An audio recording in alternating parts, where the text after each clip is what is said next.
Muy buenas tardes a todos. Muchísimas gracias por conectarse nuevamente precisamente con nuestro programa Conectados. De hecho, nos disculpamos un poco porque han habido algunas dificultades técnicas y hemos estado trabajando o han estado trabajando duramente para poder sacar el programa al aire. Pero gracias porque están con nosotros una vez más y esta tarde vamos a tratar un tema muy importante y muy interesante. Y tenemos unos panelistas pues que están muy bien preparados para exponer sus temas y también para contestar sus preguntas. Recuerden que si tienen preguntas sobre el tema, estamos live en nuestro Facebook y también en el canal de YouTube. Y yo voy a estar mirando, acá tengo mi teléfono, tengo también mi iPad y ahí voy a estar mirando las preguntas, los saludos que ustedes pongan. Así que les voy a invitar sin más a tener una corta oración para comenzar ya con la temática de esta tarde. Oremos. Padre de amor y eterna misericordia, te suplico una bendición muy especial para este programa y esta temática tan interesante que vamos a tener en esta tarde. Y también te suplico que puedas bendecir a cada una de las personas que se han de conectar o que ya están conectados con nosotros en nuestro programa, para que donde quiera que ellos se encuentren, Señor, puedan ser ayudados, puedan ser educados sobre este tema que viene siendo un tema muy relevante y muy importante para el día de hoy. Te lo pedimos todos en el nombre de Jesús. Amén. Así que, como les decía, vamos a hablar de un tema muy relevante e importante, pero también es un tema un poquito espinoso, un tema donde las personas no les gusta mucho sentirse vulnerables y no les gusta hablar sobre este tema. Y, por ejemplo, si usted es una persona que está siendo víctima de abuso, puede ser que por múltiples razones a usted no le guste hablar del tema. Pero porque usted se quede en silencio, no quiere decir que no va a ser impactado o que no va a ser afectado por la circunstancia que usted está viviendo. Estaba leyendo un poquito algunos artículos en internet y me sentí un poco abrumada, puedo decir, por las estadísticas que aparecen allí. Por ejemplo, leía en uno de estos artículos que casi 20 personas por minuto aquí en los Estados Unidos es maltratada físicamente, lo que hace durante todo un año un equivalente a 10 millones de mujeres y también hombres maltratados. Este artículo nos decía que la violencia a veces es muy difícil de identificar. ¿Por qué? Porque se da entre personas que son cercanas, entre personas íntimas, porque a veces comienza de a poco y va escalando sin darnos cuenta, porque las víctimas de la violencia a veces tienen miedo de hablar. Dice que millones de estadounidenses viven en un ciclo de violencia doméstica que puede dividir a las familias. Y lo más que me impactaba de este artículo es que dice que puede dañar irreparablemente a los niños. Así que creo que es un tema del cual debemos hablar, es un tema que debemos ser educados y es un tema que merece toda nuestra atención. Y sin más, voy a pasar a presentarle a los panelistas que tengo en esta tarde, que de hecho estoy súper agradecida por su decisión a participar en nuestro programa de esta tarde que se titula No solo duelen los golpes, violencia doméstica y violencia social. Y de hecho hemos estado trabajando en conectar a una de nuestras panelistas, a la doctora Ani Pérez, y se nos ha hecho un poco difícil, pero estamos todavía trabajando en conectarla y estamos esperando en Dios que durante el programa ella pueda estar con nosotros. La doctora Ani Pérez es directora de Ministerios de Dama y el Ministerio de Oración en nuestra conferencia de la Florida. También es psicóloga y tiene mucha experiencia en el área de consejería familiar y también con niños. También tengo el privilegio de tener hoy con nosotros a la doctora Adriana Pereira. La doctora Adriana es bien conocida en nuestro mundo adventista, nos ha educado mucho con relación a la música. Ella es actualmente directora de música y adoración en la iglesia de la Universidad de Loma Linda en California. Tiene un máster en educación, también tiene un máster en música y actualmente está trabajando en su tesis doctoral. Gracias, doctora Adriana, por estar con nosotros en esta tarde. Un privilegio, Saraí. Muchas gracias por la invitación. Un privilegio también para nosotros tenerla en nuestro programa. Y mi tercer invitado o panelista es Rodolfo Vázquez. Y le agradezco muchísimo a Rodolfo por haber aceptado esta invitación. Y él está conectado con nosotros desde Chile.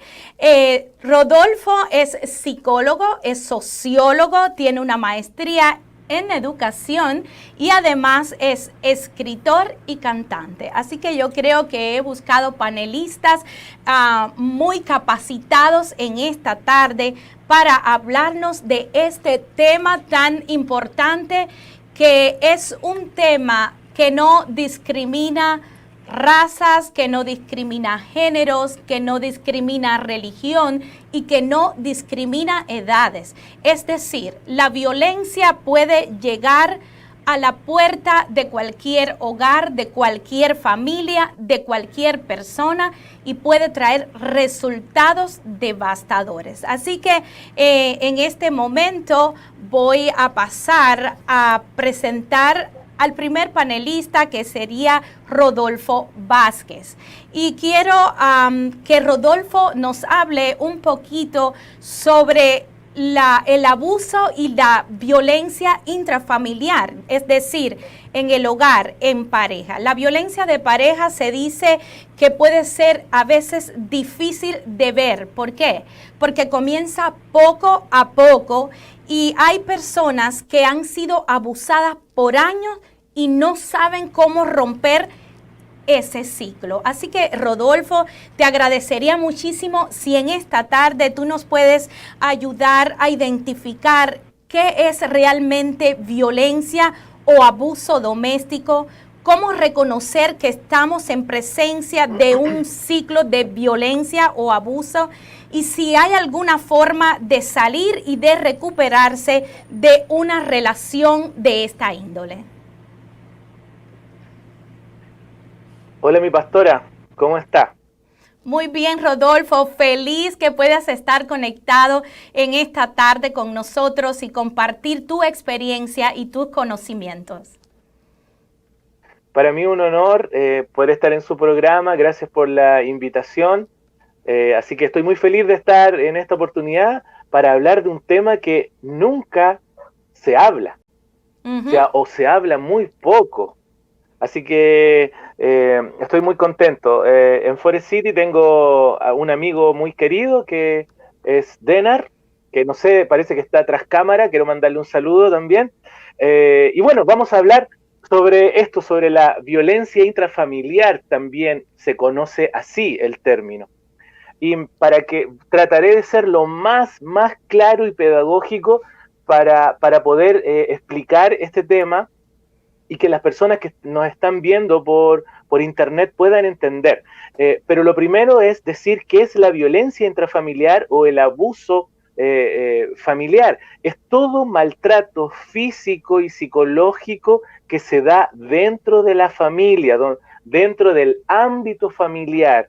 Y yo lo voy a repetir, es todo maltrato que se da dentro de la índole familiar, maltrato físico o psicológico. Y en esto nosotros podríamos preguntarnos por qué hay personas que después de 20 años dicen que han estado sometidos o sometidas a violencia familiar. ¿Qué sucede con estas personas? Es algo muy extraño. Pues justamente yo hace algún tiempo atendí a una señora que me dijo que ella había estado 20 años soportando la violencia de su esposo. Entonces, ¿qué produce que una persona aguante tanto tiempo?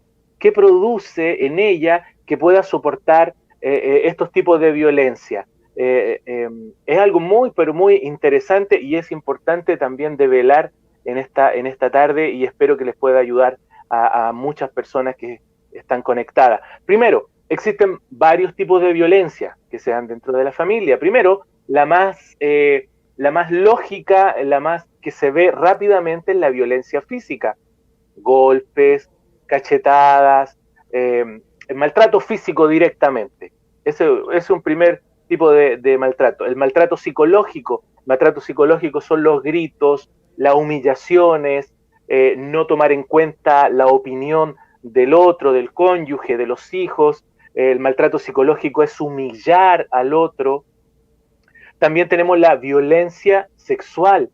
Es cuando yo fuerzo a mi pareja a tener sexo conmigo, o yo fuerzo o chantajeo sexualmente al otro. También tenemos la violencia financiera dentro de la familia. Eso quiere decir que yo, como tengo el poder económico, yo someto a la otra persona. O incluso yo me quedo con los ingresos de la otra persona. Ese es el grado de poder y de violencia que se puede tener. Y lo otro es algo también que se da, es la violencia pasiva. La violencia pasiva es esa violencia que está en el trato diario, en la humillación diaria, pero muy solapada. Entonces, ya aclaramos qué tipos de violencia hay. Las personas que nos están escuchando ya pueden ir viendo en qué tipo de violencia hay en el hogar. Pero a mí me gustaría preguntarme de por qué hay personas que por tantos años se ven sometidas a cualquier tipo de violencia y se quedan en el mismo lugar. Mi pastora, fíjese acá en Chile hay estadísticas que dicen que el 40% de los hogares en Chile sufre de violencia intrafamiliar, el 40%, y hay un 60% de las parejas que aún no se casan que sufren de violencia en la relación, en la pareja, antes de casarse, y sabemos que cuando uno se casa, todas las conductas se exacerban. Entonces acá hago un paréntesis para los novios, estos novios que están preparándose para casar. Si tú como novia ves que tu novio es violento contigo o tiene algún tipo de violencia pasiva, o quizás te humilla frente a tus amigos, o te humilla en la iglesia, o no está de alguna forma solamente piensa en él, cuidado, porque todas las conductas después en el matrimonio se exacerban.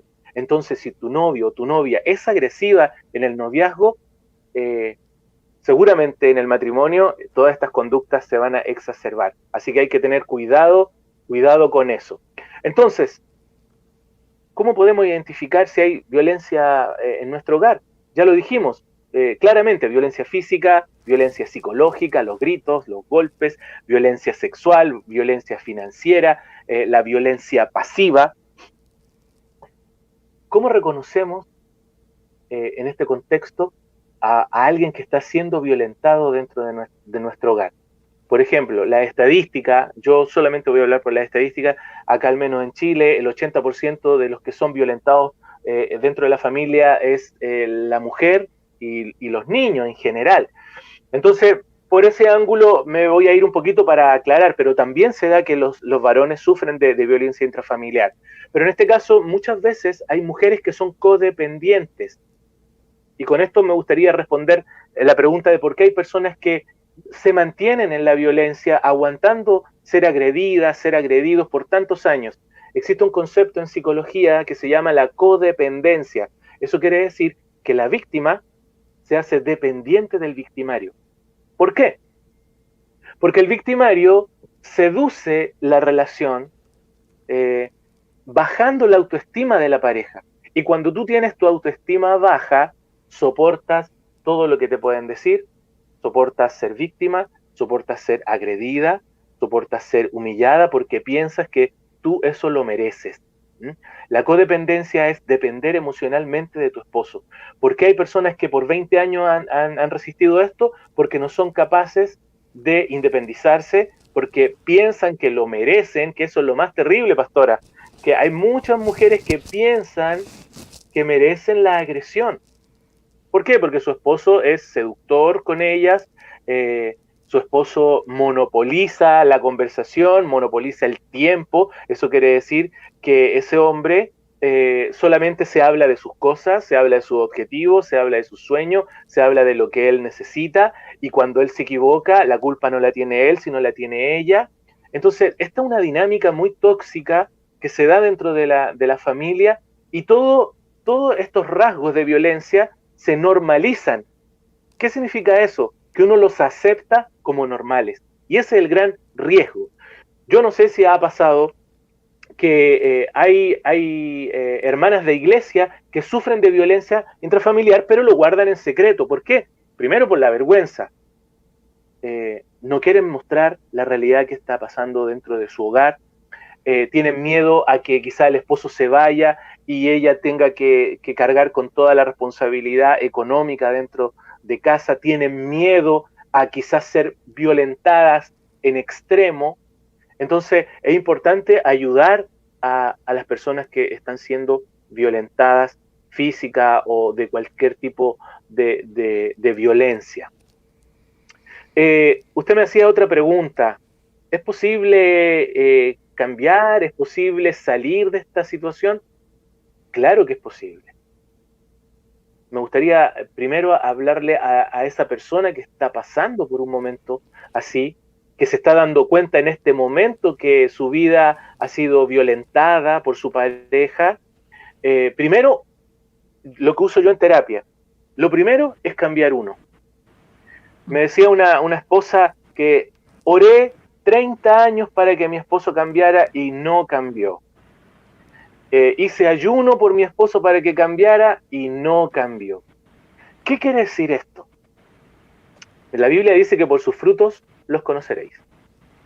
Esto quiere decir que no soy yo el que tengo que cambiar la conducta de mi esposo, porque cada uno es responsable de sus propios actos.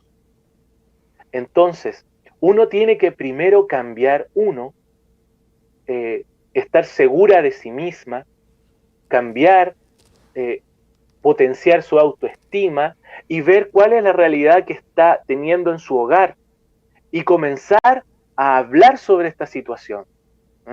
Entonces, Rodolfo, lo primero es cambiar uno. Dígame.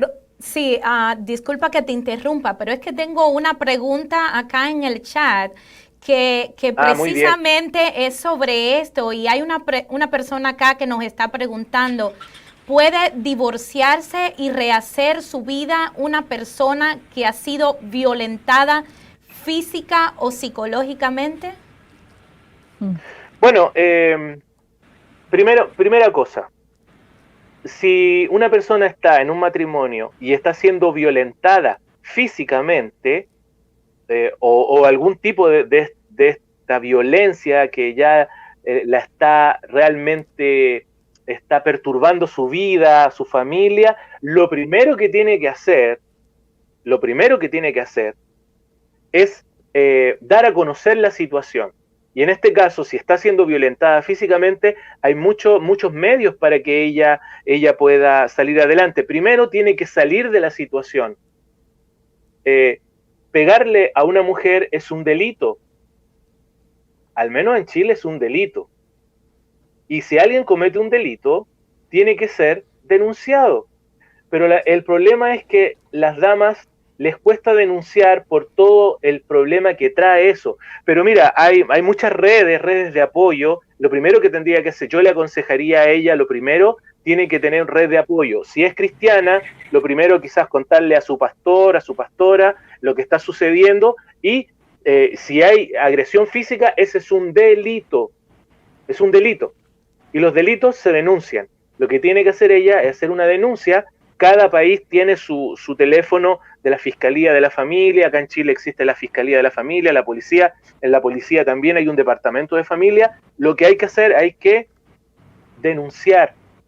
Después, divorcio o no divorcio, eso tiene que verse en un proceso. ¿Por qué? Porque la persona que agrede también tiene que someterse a terapia. Porque, bueno, aquí es un tema ya más complejo, porque el agresor también tiene una herencia de agresión. La conducta que él está teniendo es producto de su herencia, es producto de su desarrollo emocional. Entonces él también merece una oportunidad y merece una terapia psicológica para combatir, para someter su impulso, para controlar sus impulsos de enojo y enseñarle a reaccionar de otra forma. Pero la parte de divorcio o no divorcio es un tema que se ve en el proceso y ya tiene otras connotaciones. Pero así, a priori, hay que denunciar la agresión a las redes de apoyo de cada país. Ya veía acá en los comentarios, Rodolfo, algo que me llamó un poquito la atención y no sé si usted cree que pudiera hablar un poquito al respecto, porque alguien pone acá en el chat y dice, faltó violencia religiosa. ¿Crees que algunas personas a través de la religión o pueden usar algunos argumentos religiosos para abusar a su pareja o a sus niños? Claro, sin duda. Lo que pasa es que yo hablé solamente de la violencia en general, porque si no podríamos estar aquí 3 horas hablando de todos los tipos de violencia que existen, pero claro, la violencia religiosa, lamentablemente, Dios está ahí arriba y ve cómo nosotros los seres humanos ocupamos la religión para ocuparla como un castigo, y Dios no tiene nada que ver. Sí, se ocupa la religión para castigar. Yo tuve el caso de un adolescente que cuando él no iba a la iglesia, el papá lo arrodillaba atrás, lo obligaba a que se arrodillara atrás donde había arena con la Biblia en la mano. Algo pero arcaico totalmente. Este joven odiaba la religión, odiaba todo lo que tenía que ver con la religión, pero sí, se ocupa mucho que ocupemos los valores cristianos, la institución religiosa, para ejercer algún tipo de violencia. ¿Y qué quiero decir con esto? Los papás erróneamente ocupan la religión para controlar a sus hijos. ¿Por qué? Porque se les va de las manos su rol parental y no controlan de otra forma a sus hijos que a través de la religión y decirle que Dios los va a castigar. Así que es un tema bien interesante, pero sí, sin duda, hay papás que erróneamente ocupan la religión para controlar a sus hijos o controlar a su cónyuge. Gracias. Sí, cómo no. Tengo otra preguntita por acá, pero sí, claro que sí. Aprendiendo con lo que está diciendo el licenciado Vázquez, y me gustaría aportar que el año pasado estuve en un encuentro de iglesias en Alemania y mostraron el nuevo manual de la iglesia adventista en Alemania, que incluye la violencia religiosa y la violencia espiritual dentro del manual. Es decir, que si un miembro de iglesia en Alemania experimenta violencia o abuso religioso o espiritual, puede ir al pastor, y hay un grupo de psicólogos en la Unión que les da una asistencia gratis. Me pareció muy avanzada esa mentalidad. Wow. Muy interesante ese dato. Gracias a doctora Adriana por compartirlo. Realmente yo no lo sabía. Así que gracias por compartirlo. Y decía que tenía acá otra pregunta donde se me pide que tal vez abundemos un poquito sobre el maltrato psicológico, porque a veces el maltrato psicológico puede ser el más difícil de identificar, pero no es menos cierto que deja grandes huellas y traumas en las personas que son víctimas de él. Bueno, el maltrato psicológico, claro que sí, está más presente que lo que pensamos. Y el maltrato psicológico no dura los 10 segundos que dura el dolor de una cachetada, sino que puede atravesar el alma, el corazón, y puede producir traumas tan profundos que lo puede arrastrar toda la vida.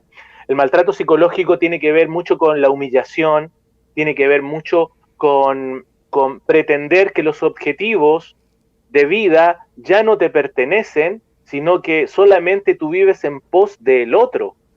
El maltrato psicológico tiene que ver con que la otra persona dañe tus sueños, y con todo esto daña tu autoestima. Y cuando logra dañar tu autoestima, tú sientes, percibes que tu vida ya no vale tanto como la de tu cónyuge. Entonces tú vives en pos de tu cónyuge y tú te transformas en una sombra de tu cónyuge. Eso es lo más terrible de la violencia psicológica. ¿Por qué? Porque te anula como persona, anula tus sueños, tus objetivos, anula todo lo que tenga que ver con tu persona, y tú vives siendo la sombra de tu esposo, siendo la sombra de tu cónyuge, porque mató tu autoestima y ya tú no te valoras. Y esto solamente en eso, también la violencia psicológica hacia los hijos, que ya ese otro tema aparte, que los niños en su desarrollo emocional van a crecer con vacíos que los va a motivar en su conducta. ¿Qué quiere decir esto? Que ese niño que tiene un vacío emocional va a buscar llenarlo después cuando sea grande, pero es un vacío que es muy difícil de llenar. Entonces son personas que vagan por la vida equivocándose, tratando de llenar un vacío. Ahí me dice Ani, Rodolfo, me dice Ani que ella va a estar dentro de unos minutitos abordando un poco este asunto sobre lo que produce la violencia en los niños. Perfecto. También. No, perfecto, sí, qué bueno. Bien. Me gustaría leer un comentario acá que me pareció muy bueno. Es de Soraima. Y ella dice, si bien es cierto que en la Biblia no aparece la violencia como causal para romper un matrimonio, no es menos cierto que Dios no nos creó para ser golpeados o maltratados. Esto por lo general termina en homicidio, y tengo que decirle a Soraima que tiene mucha razón y que no creo que ninguna persona deba vivir bajo el maltrato, el abuso o la violencia. No hay justificación para soportar el maltrato, la violencia o el abuso bajo ningún concepto, ni religioso, ni familiar, ni de codependencia, como nos hablaba ahorita Rodolfo, ¿verdad? Así que no sé si Rodolfo le gustaría abundar un poquito más, o por ahora está bien con su presentación, o le queda algún punto que le gustaría pues nada exponer en este momento. Sí, bueno, siempre me preguntan qué se puede hacer con un matrimonio que está sufriendo de violencia intrafamiliar, o una familia que está sufriendo de eso. Y bueno, solamente aclarar y después profundizar un poquito más quizás al final, que sí se puede cambiar, sí se puede intervenir, porque los matrimonios son un sistema que está intoxicado cuando hay violencia intrafamiliar, y sí se puede desintoxicar. Esto va a tener un trabajo terapéutico, una disposición de ambos para cambiar, pero sí hay esperanza para eso. A mí, cuando yo me enfrento a un matrimonio que ha habido agresión física, psicológica, desde lo profesional, uno puede trabajar, y es un largo proceso, pero desde lo profesional. Pero como cristiano, muchas veces he visto verdaderos milagros, mi pastora.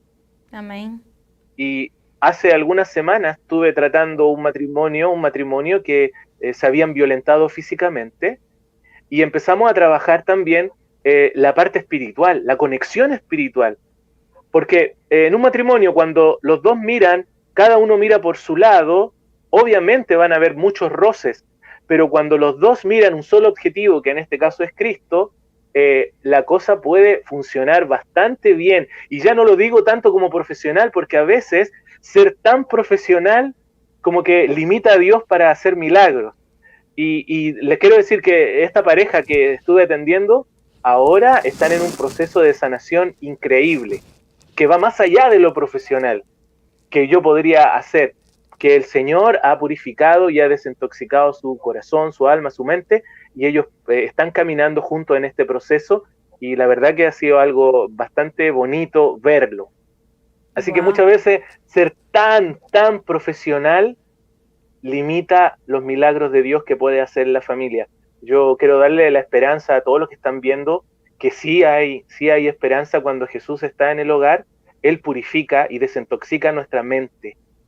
Eso lo he visto con mis propios ojos y lo he visto con mis ojos no profesionales, sino con mis ojos espirituales.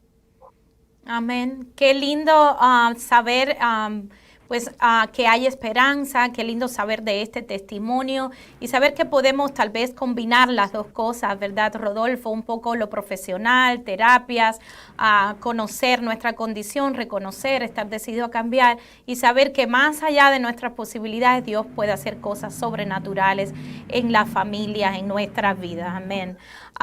Pues sin más, ahorita volvemos, ¿verdad? Al final vamos a volver con un poquito de consejos para ayudar. La doctora Annie trae un tema muy relevante y tiene que ver con los niños. Leía que 1 de cada 15 niños están expuestos a la violencia familiar cada año y el 90% de estos niños de alguna manera ha sido testigo presencial de este tipo de violencia. Voy a hacer un comentario que puso Eric acá y me está diciendo Eric que en muchos países se está dando el maltrato a la comunidad LGBT y que hasta han muerto por esto y que no está bien ya que son seres humanos que Dios también ama. Así que yo estoy completamente de acuerdo con Eric que nadie tiene el derecho, ¿verdad?, de maltratar a ninguna persona, ya sea por condiciones raciales, ya sea por preferencias sexuales o como le queramos llamar. Como cristianos, sobre todo, Dios nos manda a amar y el que hace la obra en las personas de indicar qué está bien, qué está mal, qué es pecado, qué no es pecado y cómo esa persona se va a salvar es Cristo Jesús. Él es el juez, pero es también el abogado y nosotros no tenemos ningún derecho a maltratar a ninguna persona y mucho menos a darle muerte. Y precisamente por eso escogí este tema hoy sobre la violencia, porque en nuestro país, acá mismo en Estados Unidos, en estos últimos días hemos estado viviendo bajo mucha violencia. Se ha estado levantando protestas en las calles, no todas han sido pacíficas. Ha habido mucha violencia y yo creo que esta violencia tiene la raíz precisamente en estos niños maltratados, tiene su raíz en estos hogares donde hay violencia y abuso y allí han aprendido, ¿verdad?, que esta es la forma, tristemente, de solucionar los problemas. Incluso hay personas que bajo estos traumas que han experimentado en sus vivencias, pues se manifiestan en los grupos sociales de esta forma violenta. Estoy tratando de ver completamente un comentario muy interesante que hay acá. Estoy teniendo dificultad para verlo.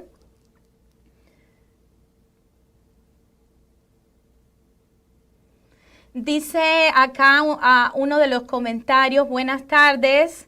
Desde Argentina, sería bueno que dejaran bien claro la posición y respaldo de la iglesia frente a la violencia, ya que hay tantas situaciones que van desde lo físico, psíquico y violaciones intramatrimoniales sistemáticas y que en nombre de Dios no se habla, no se denuncia y se sufre en silencio. Y ¿sabes qué? Yo creo que es un comentario muy cierto y muy acertado, donde de alguna forma se ha transmitido la idea que no hay una salida una vez que usted se casa. Usted tiene que estar permanentemente en ese matrimonio, no importando lo que suceda. Pero muy personalmente, mi opinión personal es que Dios nunca apoya el maltrato de ningún tipo. Dios sí formó el matrimonio, pero formó el matrimonio para que se ame, el matrimonio para que vivan en una unión de amor, de comprensión y de apoyo. Que pueden surgir situaciones, pero esas situaciones hay que arreglarlas. Y si no hay arreglo, nadie tiene que vivir bajo violencia, ni abuso, ni maltrato, porque eso no está apoyado por ninguna digamos, parte de la escritura, no está apoyado por Dios. Nosotros no podemos apoyar una cosa así. Voy a leer un comentario que hay acá donde se me dice: soy el mayor de 9 hermanos, tengo 62 años, soy el único de mis hermanos que va a la iglesia. Mi padre nos castigaba especialmente a mí castigo físico y psicológico, y en un tiempo odié a la iglesia, pero gracias, y pues por ahí no puedo ver la continuación. Me dice: viví muchos años con esa carga, pero gracias a Dios hoy es solo un recuerdo. Y qué bueno escuchar, Eduardo, que a pesar de que tu padre, que tal vez estaba repitiendo una conducta aprendida, eso fue todo lo que aprendió en la vida, eso tal vez fue lo que recibió de sus padres, y producto a eso actuó de esa manera. Tal vez no tuvo una ayuda profesional, no tuvo una ayuda adecuada a tiempo. Qué bueno que al pasar el tiempo es solo un recuerdo y te has podido recuperar, lo cual nos dice que hay esperanza, que aunque en algún momento hayamos tenido que pasar por el dolor del abuso, de la violencia, podemos recuperarnos. Hay vías de salida para recuperarnos de esta situación. Me gustaría, por la último comentario que se escribió sobre esta persona que fue violentada por su papá, yo me gustaría hacer una aclaración ahí. La situación de violencia en los niños terapéuticamente es distinta a la situación de una mujer que es violentada dentro de la familia, o el cónyuge. Son cosas distintas, porque un niño tiene que luchar con la culpa, porque él piensa que quizás lo agredían por culpa de él, porque él hizo algo mal. Entonces, para un joven o alguien que sufrió de violencia intrafamiliar, lo que uno tiene que trabajar es la culpa. Y me gustaría así dar un flash a todas esas personas que han sido violentadas y castigadas desde pequeño. Yo les quiero decir: no fue tu culpa, no fue tu culpa. Hay que liberarse de esa culpa y sanar, porque ellos tuvieron que pasar por cosas pero tan terribles, pero no es culpa de ellos. Deberían sentirse liberados y dejar de culparse por lo que sufrieron. Gracias. Pero uno podría hablar mucho sobre este tema, demasiado.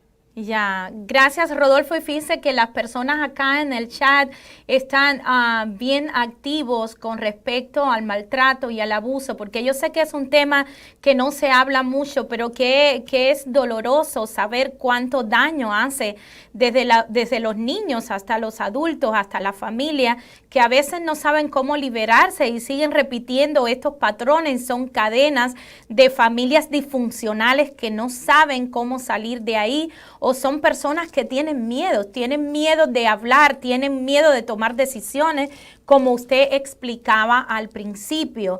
Y pues me gustaría saber si ya podemos hablar con la doctora Annie o con la doctora Adriana, si no podemos seguir acá con algunos comentarios y pedirle a Rodolfo que él pueda seguir aportando de sus conocimientos, ya que yo sé que él tiene bastante experiencia en esta área de consejería y terapias familiares, además de que también practica el área espiritual donde nos trae una esperanza más completa, diría yo.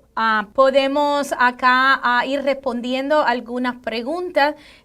Hay algunos hombres preocupados porque casi siempre se habla de lo que es cuando las mujeres sufren violencia, y algunos comentan y dicen, ¿cómo sería cuando un hombre es el que sufre violencia? Y saben, Rodolfo, no sé si estarás de acuerdo conmigo, pero creo que a veces a los hombres se le hace como un poquito más difícil hablar, se le hace un poquito más difícil decir que están pasando por una situación como esta, y se les hace más difícil también buscar ayuda. Sara, y estoy tan contenta de ser parte de esta conversación, a pesar de los problemas técnicos, porque creo que es muy importante este tema. Me alegro mucho que tengas la valentía, como mujer teóloga, la valentía de hablar de esto, porque es muy necesario. Felicitaciones por el programa. Gracias, Adriana. Y fíjate bueno, le estoy pidiendo a Dios que puedas aportar sobre tu parte, que creo que es muy, muy importante y que tiene que ver con la música, porque la música tiene un gran impacto en las funciones del cerebro y por ende en el comportamiento de nosotros como los seres humanos. Y a la vez la música está por todas partes, la escuchamos en la casa, en el carro, en los negocios, en restaurantes, y a veces es difícil evitar ser expuestos a ciertos géneros y letras que son muy populares. Y me gustaría que nos hablaras un poco en esta tarde, Adriana, cómo afecta la música el cerebro, la conducta, qué géneros o letras pueden generar o impulsar al abuso y a la violencia. Sí, me parece una pregunta muy pertinente y muy importante también. Yo creo que tendríamos que empezar por decir que cuando escuchamos con el cerebro.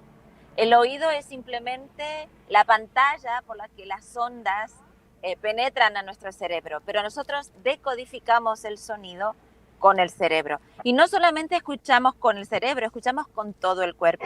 Hay muchos estudios de psicología, de psicoacústica. La psicoacústica es una ciencia relativamente nueva, súper interesante, porque nos da datos objetivos con respecto a cómo el cerebro decodifica el sonido.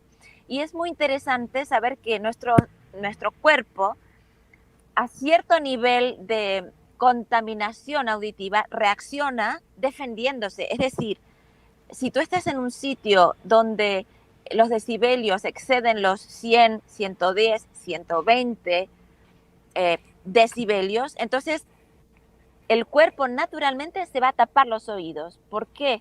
Porque la contaminación auditiva puede causar daños cerebrales al punto de matarte. Y esto es muy, muy interesante y es bueno que lo sepamos. Es decir, la exposición a un sonido muy alto durante mucho tiempo puede resultar en la muerte de una persona. También perdona, es que hay interferencias y es un poquito difícil escuchar. También es verdad que el sonido se puede usar como tortura, por ejemplo.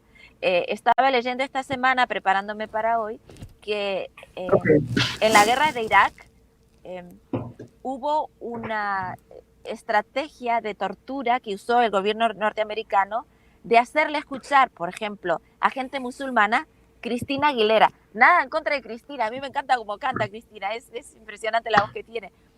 Pero para los musulmanes, escuchar a una mujer cantando en inglés era tan ofensivo que se ponían sumamente violentos. ¿Y por qué digo esto?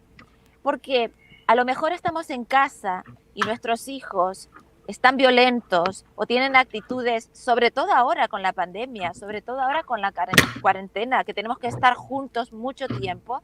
A veces los niños, los adolescentes pueden tener conductas hostiles o agresivas cuidemos la música que están escuchando. Primero, el volumen, que no sea tan fuerte que el cuerpo esté reaccionando como si fuera defendiéndose de una agresión, de la contaminación acústica. Segundo, las letras. Es muy importante que las letras de las canciones no sean en contra de valores cristianos, de valores de la familia, valores de la autoridad. Cuidado, sobre todo con algunos estilos. Y me voy a meter ahí, me meto directamente. Saray, ¿me das permiso? Claro, claro, muy importante. Me gustaría que abundaras, sobre todo también porque es algo que debemos conocer sobre el nivel, ¿verdad?, del sonido, cuán alto lo escuchamos y qué produce eso, que nos dieras un poquito de detalle y en los géneros magnífico, Adriana, adelante. Vale, pues mira, lo del volumen del sonido es tan fácil como bajarse una app, que hay muchas aplicaciones. Te vas a App Store y vas a ver muchas aplicaciones que son niveles de decibelios. Y entonces te lo puedes bajar en tu teléfono y cuando pasa de 100 ya es considerado contaminación auditiva. Y más de 120 es ilegal. 140 ya puede causar daño cerebral. Y esto es muy importante. Así que eso es muy fácil de medir. Bajándose una aplicación o incluso si no te quieres bajar una aplicación, y esto lo digo para la audiencia, pues te vas a Google y hay convertores de decibelios en lo que se llama threshold o el umbral auditivo. Entonces puedes poner, por ejemplo, a cuánto me puede hacer daño la música, ¿no? Pero lo bueno de las aplicaciones es que te miden lo que el volumen está diciendo y cuánto afecta, digamos, a tu... no solamente a tu cerebro, sino cómo te afecta como persona, ¿no? Entonces eso es fácil hoy con las aplicaciones. Con respecto a los estilos, mira, hay estilos que son especialmente contaminantes o agresivos. Y yo me refiero, por ejemplo, a el rock blasfemo. Ha nacido como un estilo que intencionalmente maldice el nombre de Dios. Y esto es algo muy gente como Marilyn Manson, por ejemplo, que hablan en contra de Jesús, hacen signos obscenos con respecto a la cruz y al sacrificio de Jesús. Entonces, no están expuestos a este tipo de música. Para las mujeres, mira, te voy a dar un ejemplo. La semana pasada estaba celebrando el aniversario con mi mujer. De una forma tan ofensiva, sabía que me lo ibas a decir. La mujer es objetivizada, ¿vale? Y cuidado porque hay muchas letras que hablan así de la mujer. No solamente de la mujer, sino también de valores familiares. Rap, hip hop. Hay letras de hip hop que son preciosas. Hay otras que son muy ofensivas. Hay letras de rap que son preciosas. Hay otras que son blasfemas, que usan malas palabras, muchas malas palabras, que usan lenguaje grosero contra la familia. Entonces, tengamos cuidado con eso también.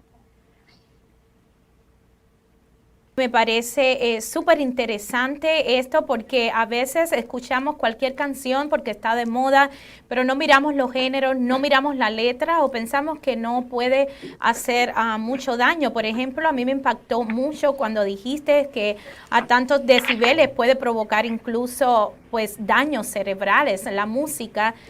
A veces veo, sobre todo los muchachos más jóvenes que les gusta escuchar la música en sus carros bien alto y estás, por ejemplo, manejando y al lado tuyo va alguien, como decimos nosotros, que está reventando las bocinas.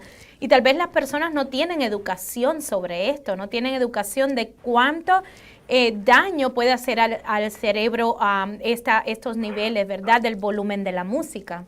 Qué bueno que puedas exponer este tema que te ha tocado a ti, que es sobre el daño psicológico que reciben los niños cuando son víctimas de abuso y de maltrato. Claro que sí, gracias nuevamente por la oportunidad de continuar de tratar de hablar sobre este tema tan importante. Quería decirles que hay una frase, hay un statement que hizo el doctor William Holmes de la Universidad de Pensilvania, de la Escuela de Medicina, y lo dijo en el 1998. Él dijo que cuando niños son abusados y no son tratados, la sociedad más adelante va a tener que lidiar con los problemas, incluyendo el crimen que estos niños que nunca fueron tratados, suicidio, el uso de drogas y más abuso. Y nosotros podemos ver personas que han sido, que son famosos por todos los daños que han hecho a la humanidad, como por ejemplo Jack Ripper, David Berkowitz, que es el son of Sam, The Zodiac Killer, Ted Bundy y Jeffrey Dahmer. Todos ellos tienen en común que tenían padres abusadores. Imagínense, nosotros pensamos, yo le voy a gritar a ese muchacho, se merece la paliza o el fuerte que le di. Sin embargo, no sabemos los estragos y los trastornos psicológicos que estos niños están sufriendo. Ese es el plan del enemigo. El plan del enemigo es destruir una vida de un niño antes de que cumpla 12 años, y ahora ese patrón se ha quedado imprimido en el cerebro de ese niño para toda la vida, y ahora toda la vida tiene que estar trabajando para superar los trastornos que le hicieron cuando eran niños. Por ejemplo, un niño de 6 años que ha sido... que una persona está interesada por él, vamos a hablar sexualmente. Esta persona tiene que ganar la confianza de este niño, gana la confianza del niño, hablándole bien, trayéndole dulcecitos, pasando buen tiempo con este niño para después cometer este abuso sexual con el niño. Imagínense un niño de 6 años que ahora dice, ¿pero qué pasó? Ahora no confío en el mundo porque este hombre o esta mujer que me trató tan bien, pero era para poder tomar algo de mí. Y ya ustedes ven el impacto psicológico que tiene el abuso. Ahora perdió la confianza. No solamente estamos hablando sobre que van a tener ahora problemas de ansiedad y depresión, pero de enojo, problemas de dormir. Y el abuso psicológico no anda solo, está acompañado con otros problemas físicos y espirituales también. El abuso verbal va a tener problemas psicológicos, igual que el físico, el sexual y el espiritual, que me alegro tanto que alguien mencionó eso. Y el abuso espiritual es cuando se trastorna la imagen de Dios para influir a esa persona. Se trastorna para que esa persona haga lo que yo deseo. Y también vamos a hablar sobre la negligencia. Así que ahora estos niños que han sido abusados, no solamente verbal, pero física, espiritual o sexualmente, ahora tienen problemas de dormir, trastornos postraumáticos, ruidos que les recuerdan el abuso. Pueden tener ahora trastornos de alimentación. Por ejemplo, una niña o un niño que fue abusado, vamos a decir sexualmente, va a tener un riesgo mucho más alto de tener problemas de bulimia, de anorexia, que otra persona que quizás no sufrió ese tipo de abuso.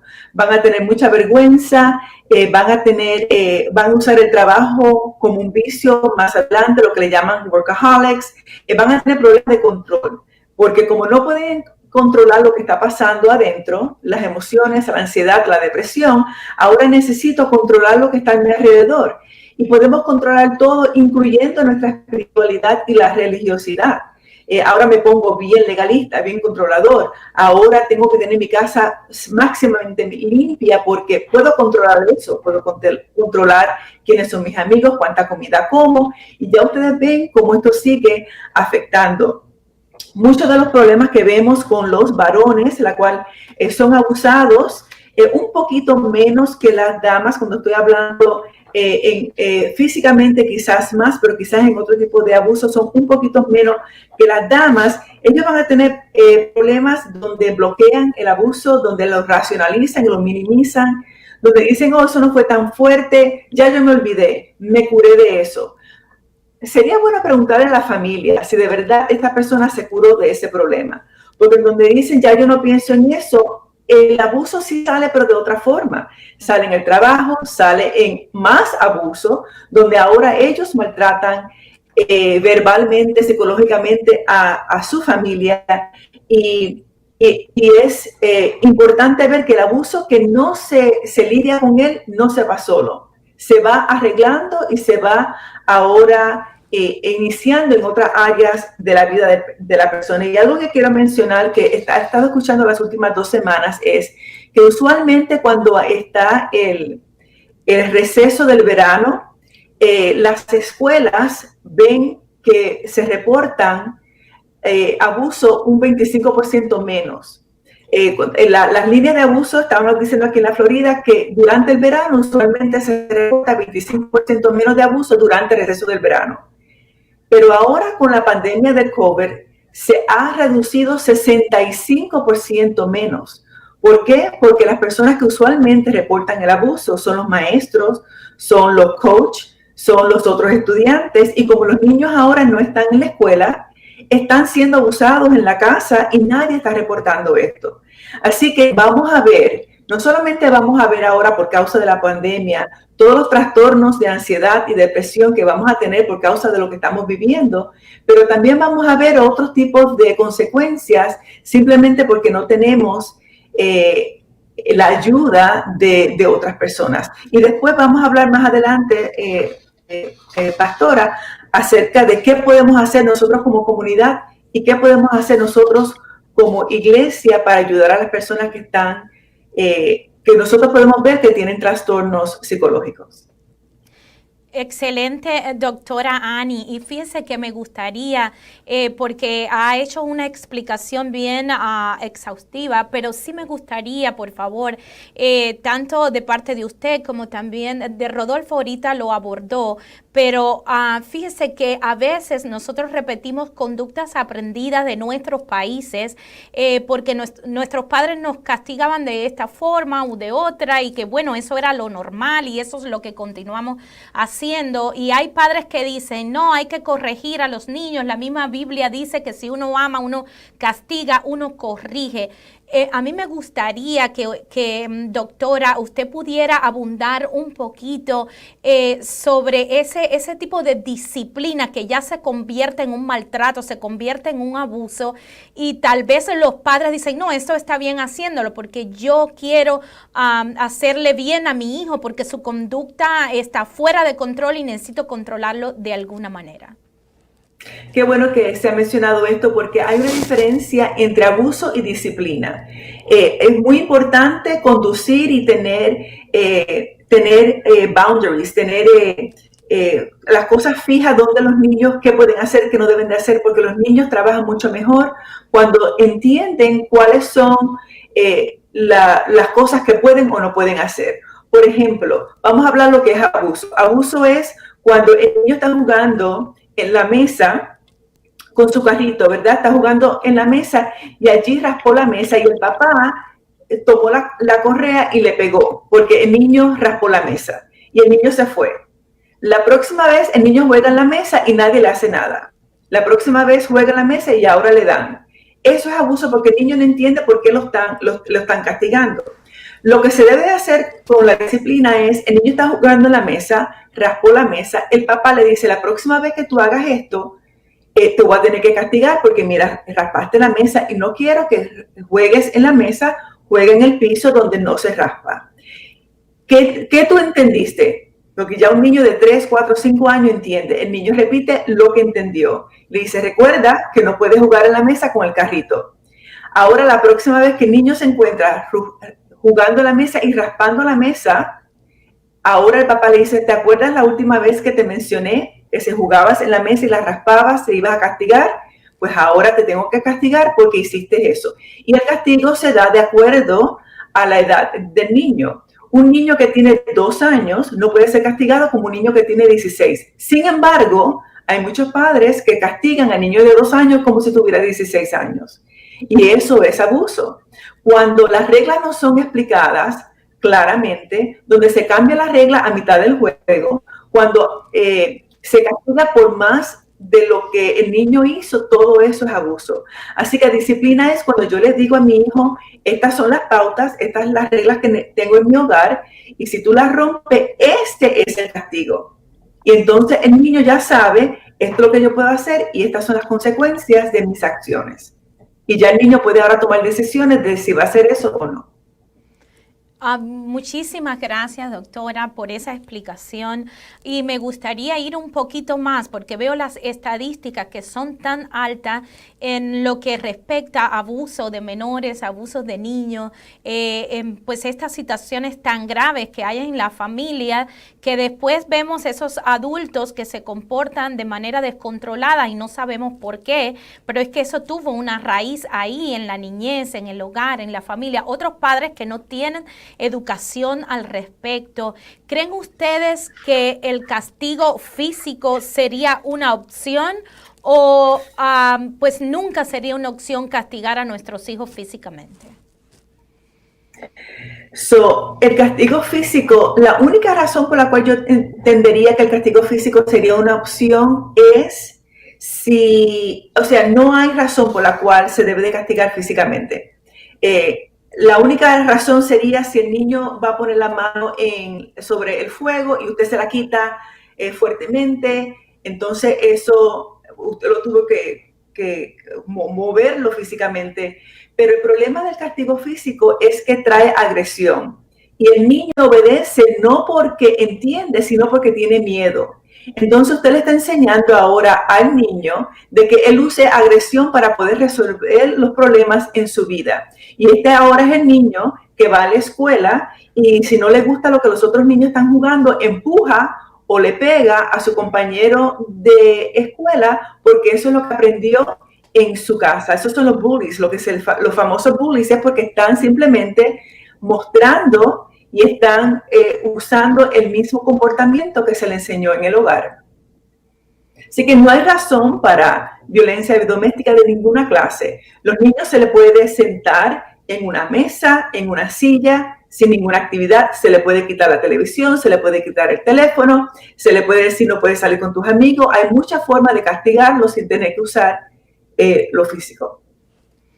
Muy buena la respuesta, gracias doctora, y me gustaría ya pues nada para ir cerrando un poquito sobre este tema, hablar de la edad de la adolescencia, porque la edad de la adolescencia se vuelve muy difícil. De hecho, si hay errores que cometimos en la niñez, la edad de la adolescencia es como todo comienza a salir y comienza a aflorar y a veces no sabemos cómo vamos a poder ayudar a nuestros hijos a tomar las decisiones correctas y demás.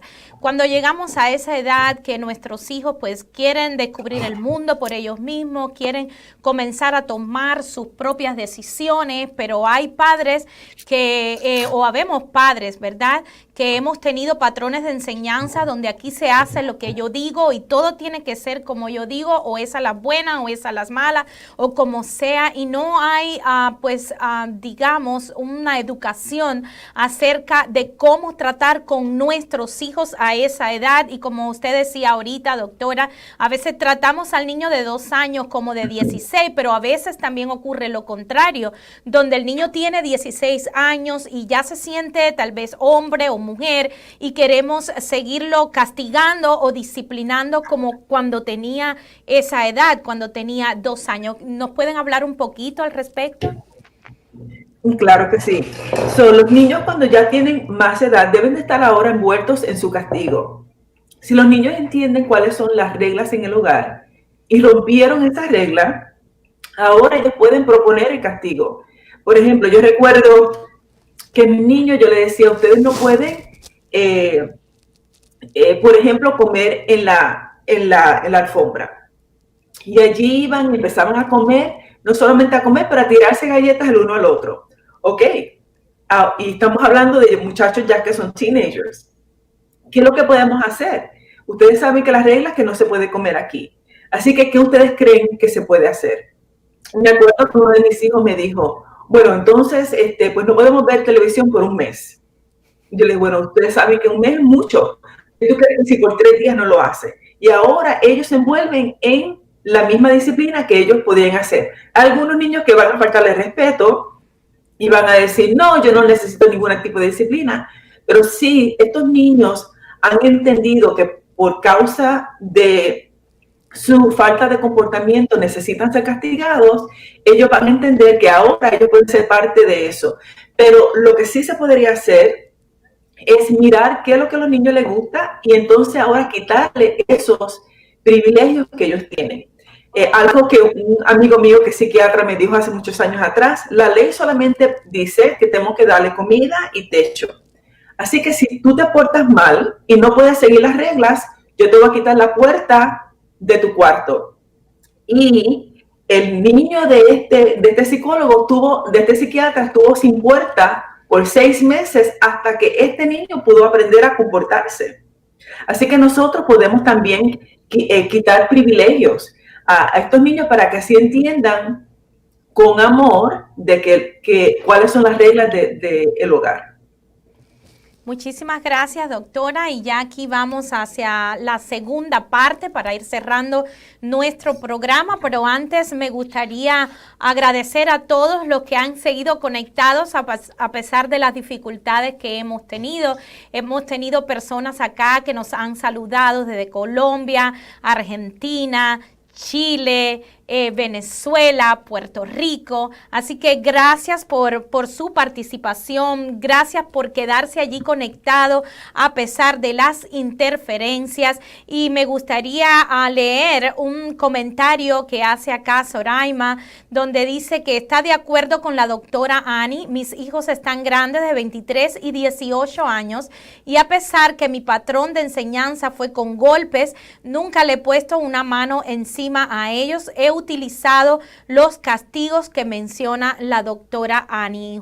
Ojalá todos los que nos están escuchando, porque sabemos que hay momentos que nosotros no tenemos la educación correcta y por eso es que estoy haciendo este tipo de programa, para que todo el que lo pueda ver y pueda escuchar pueda tener un entendimiento de qué es lo correcto hacer en las situaciones que vivimos en la familia o con nuestros esposos o esposas, con nuestros hijos, porque Dios quiere que tengamos una vida en paz, una vida feliz, una vida en abundancia, pero a veces estas situaciones nos roban esa felicidad que el Señor quiere traer y esa bendición que Dios quiere traer a la familia.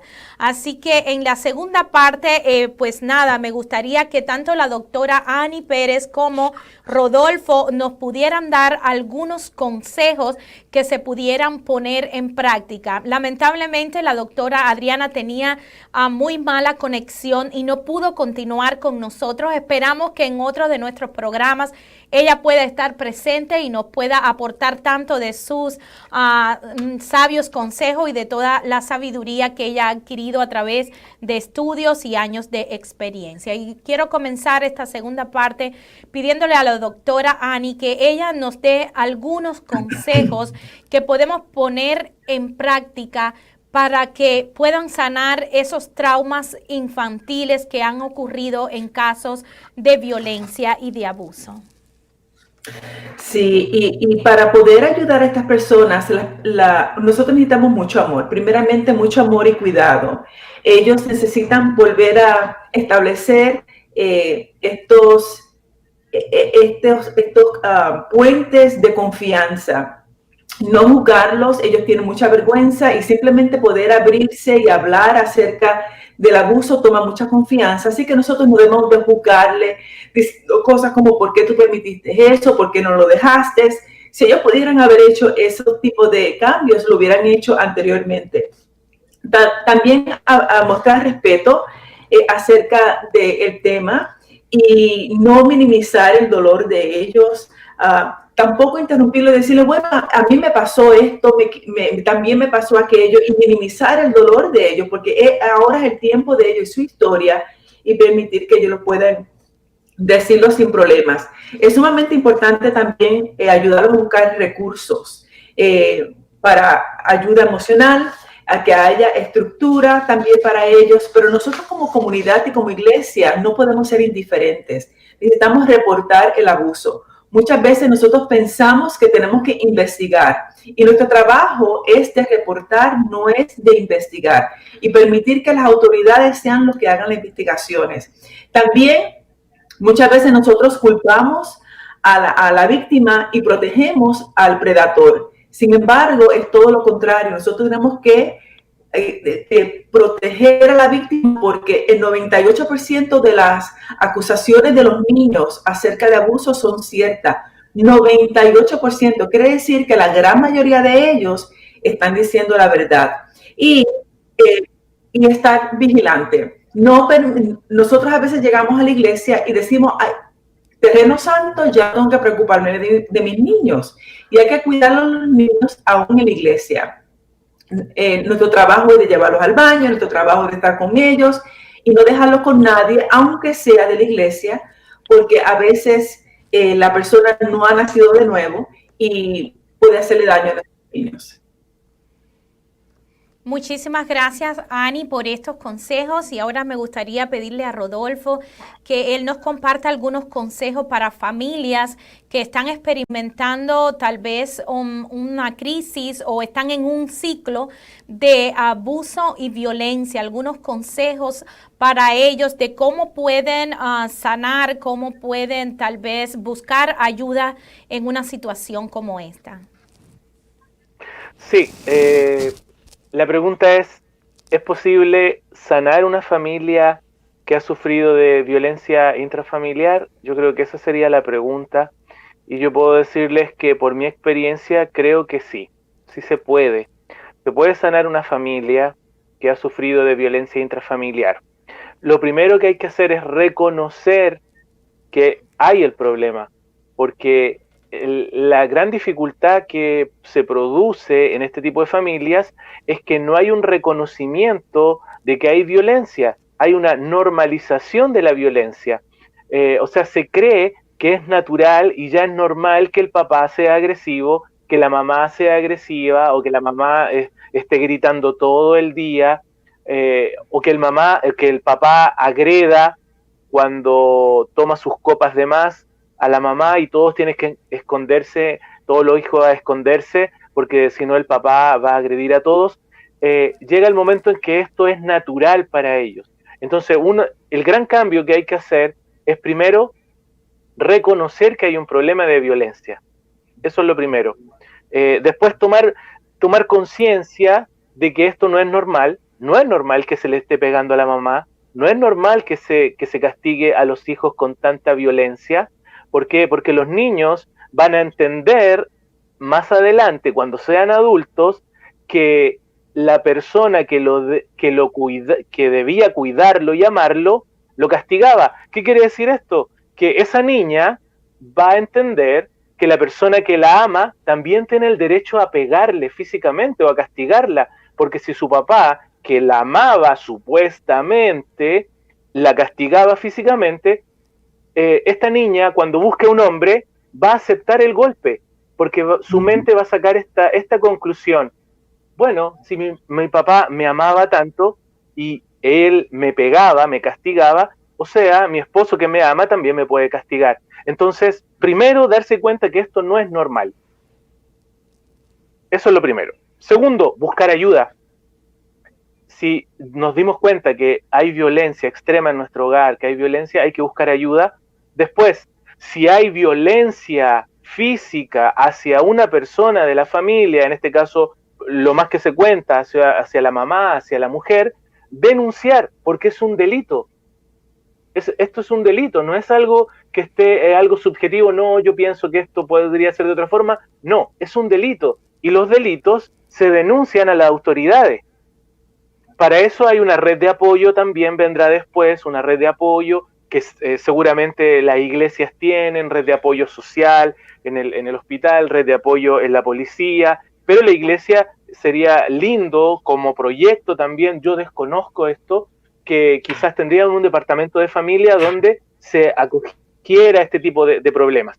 Eso es la fiscalía ya. Y después vendría el tratamiento psicológico para ambos, la víctima y el victimario. Si hay un interés de cambiar, se puede cambiar. Si por un lado no hay intención de cambiar, la verdad que no se puede hacer mucho. Pero en este contexto ya vendría todo el proceso de sanación que tendría que ver también con la psicoterapia y sí se puede cambiar, hay esperanza. Como yo les decía, si Cristo está en medio de esa familia, puede desintoxicar y cambiar incluso toda conducta violenta dentro de la familia. Así que sí hay esperanza. Amén. Qué lindo saber que hay esperanza. Así que ya estamos concluyendo, ¿verdad? Nuestro programa en esta tarde. Espero que pueda servir de ayuda para muchos, para los que se han conectado en vivo y también porque el programa queda grabado tanto en nuestra página, nuestro canal de YouTube, como en nuestra página de Facebook. Y al final me gustaría dejar una nota que encontré en un libro que me pareció muy interesante y está unida un poquito a lo que Rodolfo nos decía, que en Cristo Jesús siempre tenemos esperanza para nuestras vidas. Y esta nota tan interesante dice que no haya en nuestra experiencia ningún pasaje tan oscuro que Dios no pueda leer, ni perplejidad tan grande que Él no pueda desenredar. Dice que no hay ninguna cosa que de alguna manera afecte nuestra paz que sea tan pequeña que Él no la note. Y continúa diciendo acá, ninguna calamidad puede acaecer o acontecer al más pequeño de sus hijos. Ninguna ansiedad puede asaltar el alma, ningún gozo alegrar, ninguna oración sincera escaparse de nuestros labios sin que el Padre Celestial esté al tanto de ello, sin que tome en ello un interés inmediato. Y termina diciendo allí lo que dice el Salmo 147:3. Él sana a los quebrantados de corazón y venda sus heridas. Amén. Qué bueno Amén. Es saber que Dios toma participación en estos casos de violencia, de abuso, de dolor, de heridas, ¿verdad? Emocionales, y que Dios tiene el poder de sanar, que Dios tiene el poder de vendar. Pero también hoy, el programa de hoy es un llamado a la no violencia en ninguna de sus formas, a detener el abuso en todas las maneras que se pueda manifestar en nuestros hogares, con nuestros niños, en nuestra sociedad, en ponernos en las manos de Dios para identificar si nosotros participamos de alguna forma con nuestras actitudes, con nuestras palabras, con nuestro tono tal vez de la voz, y que podamos trabajar, ya sea si necesitamos terapia, si necesitamos un profesional que nos ayude, y que podamos convertir nuestros hogares, nuestros hijos, nuestra iglesia, nuestra sociedad en un lugar donde pueda manifestarse el amor, donde pueda manifestarse la bondad, la comprensión, y todos estos elementos tan dolorosos puedan ser eliminados.